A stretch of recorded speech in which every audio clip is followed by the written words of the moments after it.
Assalamualaikum warahmatullahi wabarakatuh. Waalaikumsalam warahmatullahi wabarakatuh.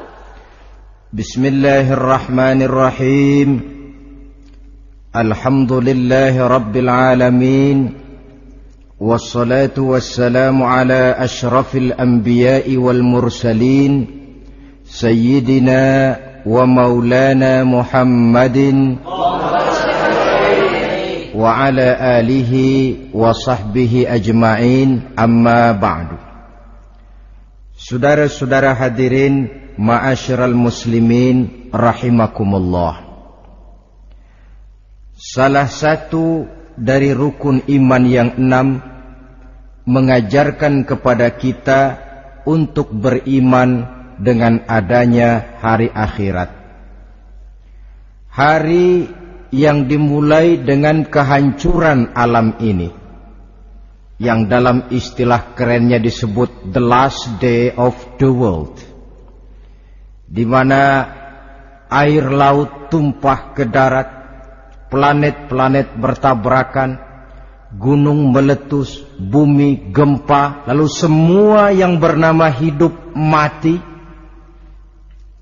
Terjadilah kebangkitan setelah mati itu dalam kehidupan yang disebut kehidupan akhirat. Pada kehidupan akhirat itu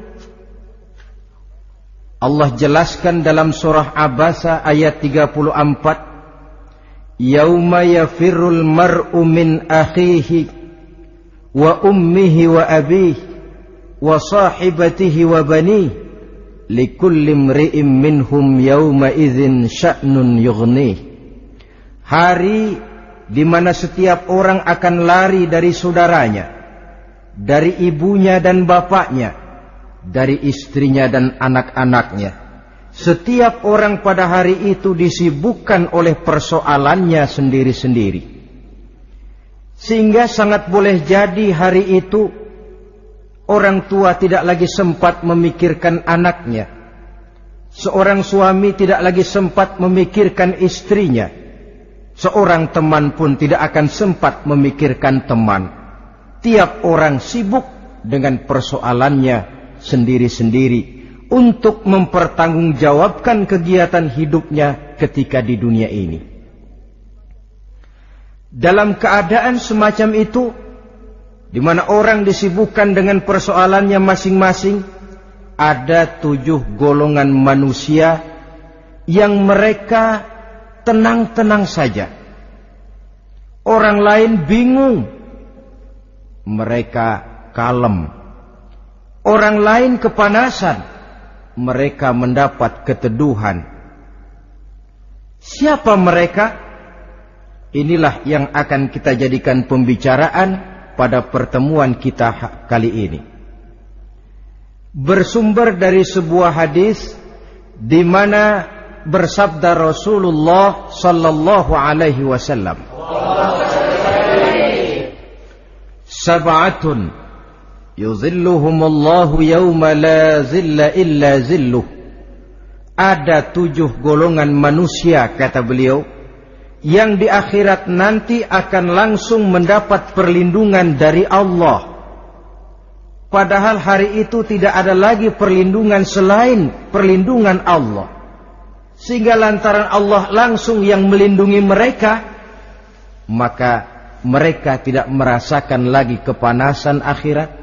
Mereka tidak lagi merasakan kebingungan. Mereka tidak lagi disibukkan oleh persoalan, lantaran mereka langsung dilindungi oleh Allah subhanahu wa ta'ala.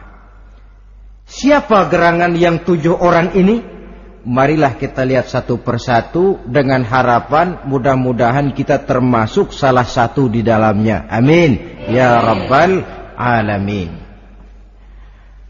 Manusia pertama yang langsung mendapat perlindungan dari Allah, kata Nabi, imamun adil, pemimpin yang adil.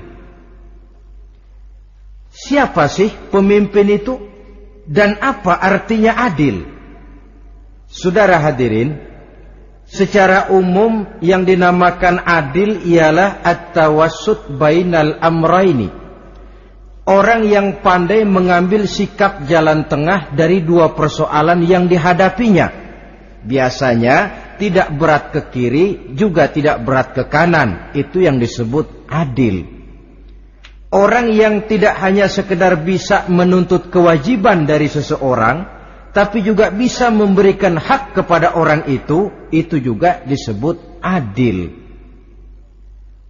Lalu pemimpin itu siapa? Setiap kita adalah pemimpin. Yang besar kecilnya kepemimpinan kita bergantung kepada apa yang kita pimpin. Dan sudah barang tentu bahwa setiap pemimpin akan dimintakan pertanggunggan jawab dari apa yang dipimpinnya. Seorang pemimpin yang adil, dia menaungi orang-orang yang dipimpinnya dalam kehidupan di dunia ini. Pantas kalau di akhirat nanti Allah langsung menaungi mereka. Oleh karena itu, pemimpin merupakan suatu amanah.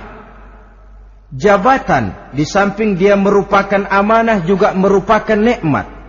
Dan nikmat itu akan bergantung kepada pandai atau tidak kita mensyukurinya. Beberapa contoh dalam sejarah bisa kita lihat. Seorang bernama Umar bin Abdul Aziz. Pada saat beliau secara aklamasi dipilih menjadi pemimpin, menjadi presiden, ucapan yang pertama keluar dari mulutnya, Inna lillahi wa inna ilaihi raji'un. Coba bayangkan ini. Dipilih jadi pemimpin, diangkat jadi presiden, bukan alhamdulillah, malah inna lillahi wa inna ilaihi raji'un. Kenapa? Dia anggap jabatan itu adalah amanah. Menyia-nyiakan amanah berarti khianat, dan khianat ini adalah dosa besar. Pantaslah kalau Allah Subhanahu wa taala memperingatkan, nikmat bisa saja berubah menjadi azab kalau kita tidak pandai mensyukurinya.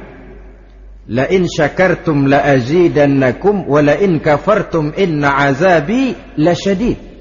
Kalau kamu pandai bersyukur, aku tambah nikmatku. Tapi kalau kamu tidak pandai bersyukur, kamu ingkar, kamu lupakan nikmat Allah, awas, azabku amat pedih, kata Allah.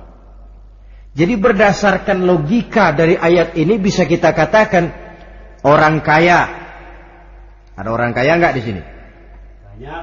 Ada orang kaya nggak? Yang kaya tolong dengerin. Orang kaya itu bisa masuk surga karena hartanya.